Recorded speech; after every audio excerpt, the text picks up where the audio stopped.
আমার বানাইছো তুমি, আমি তোমার বান্দা। আমার তাড়ায় দিলে আমি যাবো কই?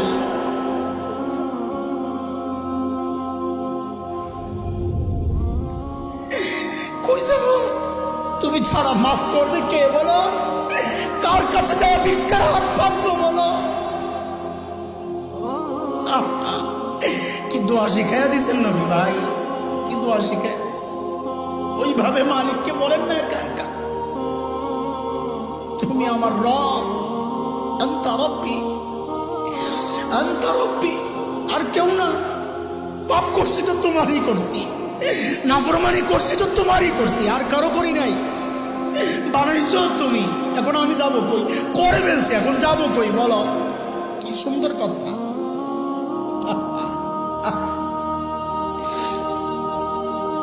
তুমি আমাকে আল্লাহ ঘর থেকে বের করে এত দূরে নিয়ে আসলা, শত্রুদের হাতে সমর্থ করলা, তারা আমাকে চতুর্দিক থেকে পাথর মারতেছে। سؤالك سوف يرجع بالجواب আম্মি লা করিবিন মাল্লাকতাহু আমরি। পরে নবীজি বলছেন আম্মি লা করিব, নাকি আমাকে কাছের মানুষদের হাতে নিয়ে আসছো? আল্লাহ আল্লাহ তুমি কি আমাকে কাছের মানুষদের হাতে উঠাই দিছো?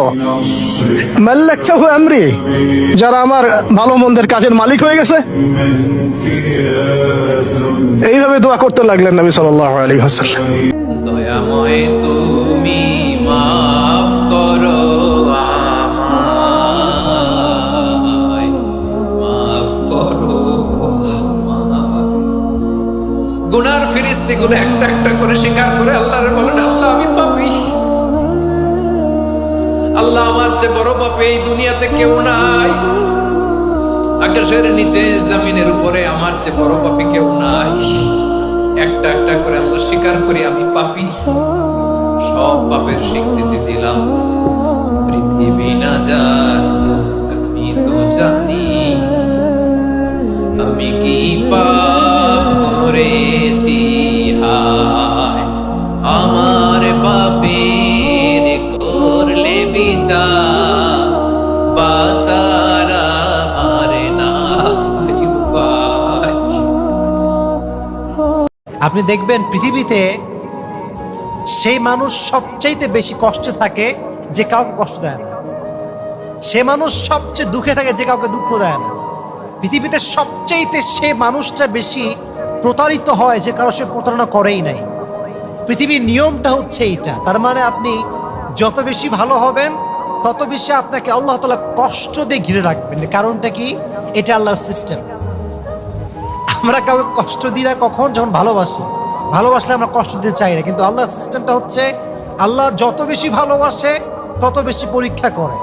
আল্লাহ যত বেশি ভালোবাসে তত বেশি কষ্ট দেয়। কারণটা কি জানেন? কারণ আল্লাহ আপনাকে জান্নাত দিতে চায়। সুবহানাল্লাহ পড়েন। কোন কিতাবে লেখছে ঈদের দিন নতুন কাপড় পরতে হবে?